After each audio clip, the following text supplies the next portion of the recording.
ಸರ್ವೇ ಜನ ಸುಖಿನೋ ಭವಂತು. ಎಲ್ಲರಿಗೂ ಒಳ್ಳೇದು ಮಾಡಪ್ಪ ದೇವ್ರೆ. ನನ್ನ ಸಬ್ಸ್ಕ್ರೈಬರ್ಸ್ಗೆ ಸ್ವಲ್ಪ ಜಾಸ್ತಿನೇ ಒಳ್ಳೇದು ಮಾಡು.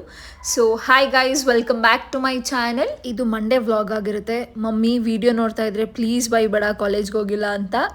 ಆ್ಯಕ್ಚುಲಿ ನೆನ್ನೆ ಸ್ಲಾಟ್ ಸಿಕ್ಕಿರಲಿಲ್ಲ ಅಂತ ಹೇಳಿ ಇವತ್ತು ಸ್ಲಾಟ್ಸ್ ಬುಕ್ ಮಾಡ್ಕೊಂಡಿದ್ದೆ ನಾನು ಪೋಟ್ರಿ ಮಾಡೋಕ್ಕೆ ಅಂತ. ಸೊ ಹಾಗಾಗಿ ನಾನಿವತ್ತು ಪೋಟ್ರಿ ಮಾಡೋಕ್ಕೆ ಅಂತ ಹೋಗ್ತಾ ಇದ್ದೀನಿ. ನಾನು ತುಂಬ ದಿನದಿಂದ ಅನ್ಕೋತಾ ಇದ್ದೆ ಹೋಗಬೇಕು, ಮಾಡಬೇಕು, ಅದನ್ನು ಕಲಿಬೇಕು ಅಂತ ಹೇಳಿ. ಟೈಮ್ ಆಗ್ತಾ ಇರಲಿಲ್ಲ ಅಥವಾ ಏನೋ ಒಂದು ರೀಸನಿಗೆ ಹೋಗೋಕ್ಕಾಗ್ತಾ ಇರಲಿಲ್ಲ. ಸೊ ಫೈನಲಿ ನಾನು ಸ್ಲಾಟ್ ಬುಕ್ ಮಾಡ್ಕೊಂಡು ಹೋದೆ ಅಲ್ಲಿಗೆ. ನನಗೆ ಮಧ್ಯಾಹ್ನ ಬರೋಕ್ಕೆ ಹೇಳಿದರು, ಬಿಕಾಸ್ ಮಾರ್ನಿಂಗ್ ಸ್ಲಾಟ್ಸ್ ಎಲ್ಲ ಫುಲ್ ಬ್ಯುಸಿ ಇತ್ತು ಅಂತ ಹೇಳಿ. ನಾನು ಊಟ ಎಲ್ಲ ಮುಗಿಸ್ಕೊಂಡು ಹೋದೆ, ಸ್ವಲ್ಪ ಲೇಟಾಗೇ ಹೋದೆ. ಸೊ ಅಲ್ಲಿ ಹೋದಾಗ ಇನ್ನೂ ಅವರೆಲ್ಲ ಲಂಚ್ ಮಾಡ್ತಾಯಿದ್ರು. ಸೊ ಸ್ವಲ್ಪ ಹೊತ್ತು ವೆಯ್ಟ್ ಮಾಡಿ ಅಂತ ಹೇಳಿದ್ರು. ನಾನು ಸ್ವಲ್ಪ ಹೊತ್ತು ಅವ್ರಿಗೆ ವೆಯ್ಟ್ ಮಾಡಿದೆ. ಅವ್ರು ಬರೋ ತನಕ ನಾನು ಸ್ವಲ್ಪ ಅಲ್ಲೇ ಇದ್ದ ಪೇಂಟಿಂಗ್ಸ್ ಎಲ್ಲನೂ ನೋಡಿಕೊಂಡು, ಸೀರಿಯಸ್ಲಿ ಅಲ್ಲಿಗೆ ಬರೋ ಅಂಥ artist seriously they are true gems ಅಂತ ಹೇಳ್ಬೋದು. ಬಿಕಾಸ್ ಅಷ್ಟು ಚೆನ್ನಾಗಿ ಪೇಂಟಿಂಗ್ಸ್ ಮಾಡ್ತಾಯಿದ್ರು. ಆ್ಯಂಡ್ ಅವ್ರು ಪೇಂಟಿಂಗ್ಸ್ ಮಾಡೋದನ್ನೆಲ್ಲ ನಾನು ಲೈವ್ ಆಗೇ ನೋಡಿದೆ. ಆ್ಯಂಡ್ ಇದೆಲ್ಲ ಕೆಲವು ಪುಟಾಣಿ ಪೋಟ್ರೀಸ್, ಅವರೇ ಆರ್ಟಿಸ್ಟ್ಗಳೇ ಮಾಡಿರೋ ಅಂಥ ಪೋಟ್ರೀಸ್ಗಳಿತ್ತು. So it was like inspiration, ಚೆನ್ನಾಗಿತ್ತು, ಕ್ಯೂಟಾಗಿ. ಅದನ್ನೆಲ್ಲ ನೋಡಿಕೊಂಡು ನಾನು ಸ್ವಲ್ಪ ಹೊತ್ತು ಹಾಗೆ ಕೂತ್ಕೊಂಡು ಟೈಮ್ ಸ್ಪೆಂಡ್ ಮಾಡಿಕೊಂಡು ಅಲ್ಲೇ. ಆಮೇಲೆ ರಿಸೆಪ್ಷನ್ನಲ್ಲಿ ಅದ್ರ ಬಗ್ಗೆ ಎಲ್ಲ ಇನ್ಫಾರ್ಮೇಷನ್ ತೊಗೊಂಡು ಎಷ್ಟು ಏನು ಅಂತ ತಿಳ್ಕೊಂಡು ಸೊ ಪೇ ಮಾಡಿದೆ. ಅದಾದಮೇಲೆ ಆರ್ಟಿಸ್ಟ್ ಬಂದರು. ಅವ್ರು ಬಂದು ನಮಗೆ ನಾವು ವೇರ್ ಮಾಡಿರೋ ಅಂಥ ವಾಚ್ ಅಥವಾ ಕೈಯಲ್ಲಿ ಜ್ಯುವೆಲ್ರೀಸ್ ಏನಾದರೂ ಇದ್ದರೆ ಅದನ್ನು ರಿಮೂವ್ ಮಾಡಿ ಅಂತ ಹೇಳಿದ್ರು. ಸೊ ನಾನು ಅದನ್ನೆಲ್ಲ ರಿಮೂವ್ ಮಾಡಿ ಒಂದು ಸೈಡಲ್ಲಿಟ್ಟೆ. ಆ್ಯಂಡ್ ನಮಗೆ ಕ್ಲೀನ್ ಆ್ಯಂಡ್ ನೀಟಾಗಿರೋ ಅಂಥ ಒಂದು ಏಪ್ರಾನ್ ಕೊಟ್ಟರು. ಏಪ್ರಾನ್ ಹಾಕ್ಕೊಳ್ಳಿ ಅಂತ ಹೇಳಿ ಏಪ್ರಾನ್ ಹಾಕ್ಕೊಂಡ್ವಿ. ಸೊ ನಾವು ಹೋಗೋಕ್ಕಿಂತ ಮುಂಚೆನೇ ಆ ಬೌಲಲ್ಲಿ ವಾಟರ್, ಸ್ಪಾಂಜ್ ಎಲ್ಲನೂ ಇಟ್ಟಿರ್ತಾರೆ. ಸೊ ನಾವು ಏಪ್ರಾನ್ ಹಾಕ್ಕೊಂಡ್ಮೇಲೆ ನಮಗೆ ಪ್ರೊಸೆಸ್ನ ಸ್ಟಾರ್ಟ್ ಮಾಡಿಕೊಡ್ತಾರೆ. ಸೊ ನಮಗೆ ಪ್ರೊಸೆಸ್ನ ಹೇಳ್ಕೊಟ್ಟಿದ್ದಂಥ ಆರ್ಟಿಸ್ಟ್ ಹೆಸರು ಬಂದು ಅನಿತಾ ಅಂತ. Anita ma'am, she is a true artist ಆಯಿತಾ. Because she taught us through the process very calmly. ನಮಗೆ ತುಂಬ ಪೇಷನ್ಸಿಂದ, ತುಂಬ ಕಾಮಾಗಿ, ನಾವು ಎಷ್ಟೇ ಸಲ ತಪ್ಪು ಮಾಡಿದ್ರೂ ನಮಗೆ ಮಗು ಥರ ಈ ತಿದ್ದು ಬರೆಸ್ತಾರಲ್ಲ ಆ ರೀತಿ ನಮಗೆ ನಮ್ಮ ಜೊತೆಲೇ ಬಂದು ಕೂತ್ಕೊಂಡು ನಮ್ಮ ಕೈ ಇಟ್ಕೊಂಡು ಹೇಳ್ಕೊಟ್ರು. And the clay mud feel ಅದನ್ನು ಮುಟ್ಟಿದಾಗ ಇಟ್ ವಾಸ್ ಕಂಪ್ಲೀಟ್ಲಿ ಡಿಫ್ರೆಂಟ್. ನನಗೆ ಫಸ್ಟ್ ಟೈಮ್ ಎಕ್ಸ್ಪೀರಿಯನ್ಸ್ ಆಗಿದ್ದರಿಂದ ಐ ಲವ್ ದ ಎಕ್ಸ್ಪೀರಿಯನ್ಸ್. ನಾನು ತುಂಬ ಎಂಜಾಯ್ ಮಾಡಿದೆ the whole process. And I am so happy that ನಾನು ಏನೋ ಒಂದು ಹೊಸದು ಕಲಿತೆ ಅಂತ ನನಗೆ ತುಂಬ ಖುಷಿ ಆಯಿತು. ಸೊ ನಿಮಗೆ ಇಲ್ಲಿ ಕಂಪ್ಲೀಟ್ ಪ್ರೋಸೆಸ್ ಹೇಗಿದೆ ಅಂತ ನಾನು ಹಾಕಿದ್ದೀನಿ. ಸೊ ವಿಡಿಯೋದಲ್ಲಿ ನೀವು ಕಂಪ್ಲೀಟ್ ಪ್ರೋಸೆಸ್ನ ನೋಡ್ಬೋದು. ನಾನು ಕೆಲವರು ಹಳ್ಳಿ ಸೈಡೆಲ್ಲ ಮಡಿಕೆ ಮಾಡೋದನ್ನ ನೋಡಿದಾಗ ಮೇ ಬಿ ಈಸಿ ಇರುತ್ತೆ, ಆರಾಮಾಗಿ ಮಾಡಿಬಿಡ್ಬೋದು ಅಂತೆಲ್ಲ ಅಂದ್ಕೊಂಡಿದ್ದೆ. ಬಟ್ ಚೂರು ಪ್ರೋಸೆಸ್ಸಲ್ಲಿ ಚೂರು ಏನಾದರೂ ಮಿಸ್ ಆಯಿತು ಅಂತ ಅಂದ್ರೂ ಬೇಸ್ ಹಾಳಾಗುತ್ತೆ ಮತ್ತು ನಾವು ಅಂದ್ಕೊಂಡ ರೀತಿ ಶೇಪ್ ಕೊಡೋದಕ್ಕಾಗಲ್ಲ. And playing with the clay ಅಥವಾ ಮಡ್ಡಲ್ಲಿ it's not so easy actually. ಅದನ್ನು ನಿಜವಾಗ್ಲೂ ರಿಯಲಿ ಟ್ಯಾಲೆಂಟ್ ಇರೋರು ಮಾತ್ರ ಮಾಡೋದಕ್ಕೆ ಸಾಧ್ಯ. ನಾವು ಹೋಗಿ ಕಲಿಬೋದು, ಬಟ್ ಕಲಿತ ತಕ್ಷಣ ಅದನ್ನು ಬರುತ್ತೆ, ಅಷ್ಟು ನೀಟಾಗಿ ಮಾಡ್ತೀವಿ ಅನ್ನೋದು ಸುಳ್ಳು. And she did it so effortlessly ಅಂತ ಅಂದರೆ I was so happy that ನನ್ನ ಮಟ್ಟಿಗೆ ನಾನು ಅಷ್ಟು ಚೆನ್ನಾಗಿ ಮಾಡಿದೆ ಅಂತ ನನಗೆ ಖುಷಿ ಇದೆ. ಐ ಥ್ಯಾಂಕರ್ ಬಿಕಾಸ್ ಅವರಿಂದನೇ ಅದು ಸಾಧ್ಯ ಆಗಿದ್ದು. ಅವರಷ್ಟು ಪೇಷನ್ಸಾಗಿ ನನಗೆ ಹೇಳ್ಕೊಟ್ಟಿರಲಿಲ್ಲ ಅಂತಂದರೆ ನಾನು ಅಷ್ಟು ಈಸಿಯಾಗಿ ಆ್ಯಂಡ್ ಪೇಷನ್ಸ್ಲಿ ಹ್ಯಾಪಿಲಿ ನಾನು ಕಲಿಯೋದಕ್ಕಾಗ್ತಾ ಇರಲಿಲ್ಲ. ಆ ಟೈಮಿಂಗ್ಸಲ್ಲಿ ನಾನು ಒಬ್ಬಳೇ ಅಲ್ಲ, ನನ್ನ ಜೊತೆ ಇನ್ನೂ ಇಬ್ಬರು ಇದ್ದರು.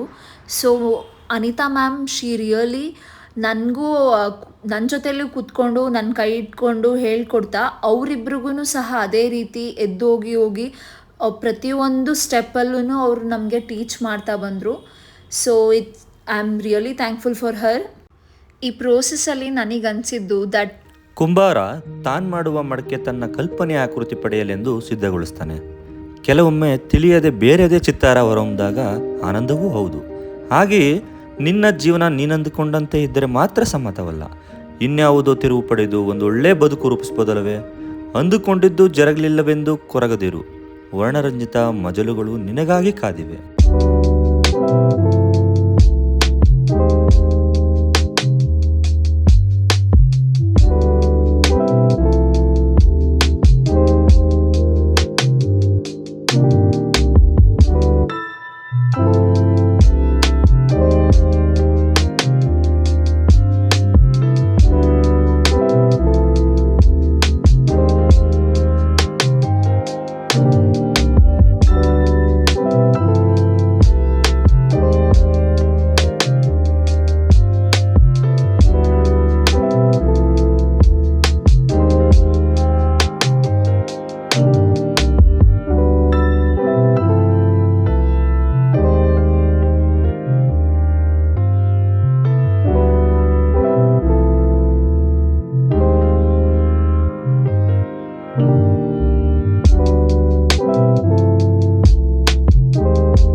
ಸೊ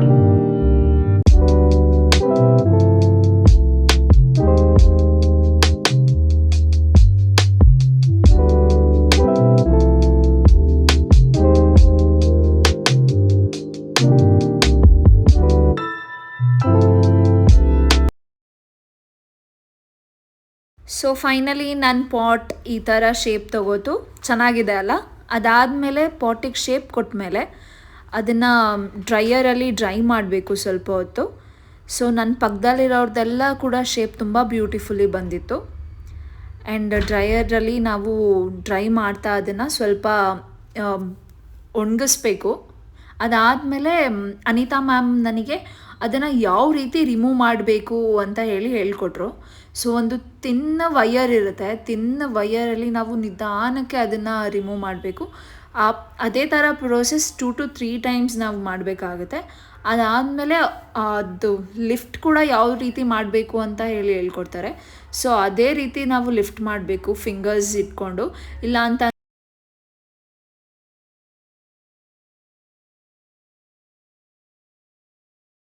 ಇಲ್ಲಾಂದರೆ ಮಡಿಕೆ ಹಾಳಾಗ ಅಂತ ಚಾನ್ಸಸ್ ಇರುತ್ತೆ. ಸೊ ನನಗೆ ಆ ಫಿಂಗರ್ಸ್ ಆ ರೀತಿ ಅವ್ರು ಹೇಳಿದ ರೀತಿ ಇಟ್ಕೊಳ್ಳೋಕ್ಕೆ ಬರ್ತಾ ಇರಲಿಲ್ಲ. ಸೊ ಅದಾದಮೇಲೆ ನೀಟಾಗಿ ಇಟ್ಕೊಂಡು ನಾನು ನನ್ನ ಮಡಿಕೆನ ಲಿಫ್ಟ್ ಮಾಡಿದೆ. ತುಂಬ ಈಸಿಯಾಗಿ ಅದು ಲಿಫ್ಟ್ ಆಯಿತು. ಮತ್ತೆ ಹೋಗಿ ನೀಟಾಗಿ ಹ್ಯಾಂಡ್ ವಾಶ್ ಮಾಡ್ಕೊಂಡು ಬರೋಣ ಅಂತ ಹೋದೆ. ಅದಾದಮೇಲೆ ನಾನು ಅದ್ರ ಮೇಲೆ ನನ್ನ ಹೆಸರು ಕೂಡ ಬರೆದೆ. ಅದನ್ನು ನೋಡಿ ಯಾರು ಕೂಡ ನಗಬೇಡಿ, ಬಿಕಾಸ್ ಅದು ಇಂದು ಅಂತ ಬರೆಯೋ ಹೋಗಿ ಇಂಡು ಅಂತ ಆಗ್ಬಿಟ್ಟಿದೆ. ಸೊ ಫೈನಲಿ ಈ ರೀತಿ ಪ್ಯಾಕ್ ಮಾಡಿಕೊಟ್ರು.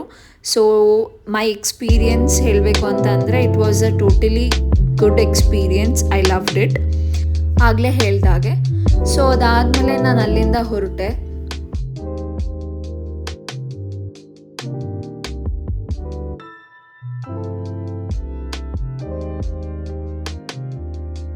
ಅಲ್ಲಿಂದ ನಾನು ಬಂದಿದ್ದು ವೈಟ್ ಟೀ ಕೆಫೆ ಅಂತ ಇದೆ, ಅಲ್ಲಿಗೆ ಬಂದೆ. ಅಲ್ಲಿ ಬಂದು ಸ್ವಲ್ಪ ಟೀ ಎಲ್ಲ ಕುಡಿದು ಹೋಗೋಣ ಅಂತ.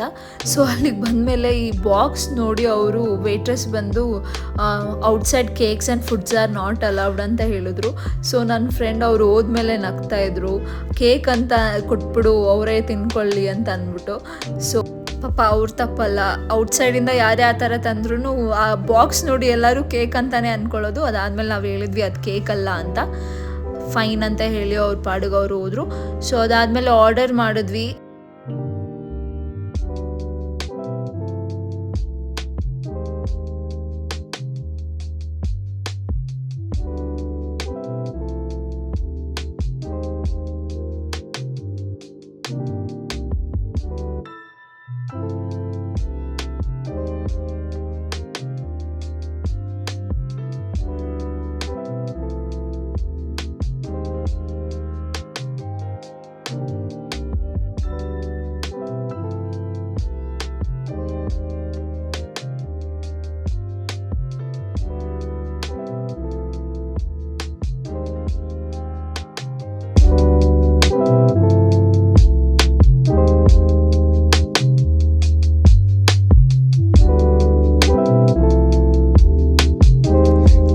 ಮಾರ್ನಿಂಗಿಂತ ನೈಟ್ ಟೈಮ್ ತುಂಬ ಚೆನ್ನಾಗಿರುತ್ತೆ, ಒಳ್ಳೆ ಲೈಟಿಂಗ್ಸ್ ಇರುತ್ತೆ ಆ್ಯಂಡ್ ಸಾಫ್ಟ್ ಮ್ಯೂಸಿಕ್ ಬರ್ತಾ ಇರುತ್ತೆ. So it's good for relaxing. And ಅವ್ರ ಟೀ ಕೂಡ ತುಂಬ ಚೆನ್ನಾಗಿರುತ್ತೆ, hibiscus tea and rose lemon tea.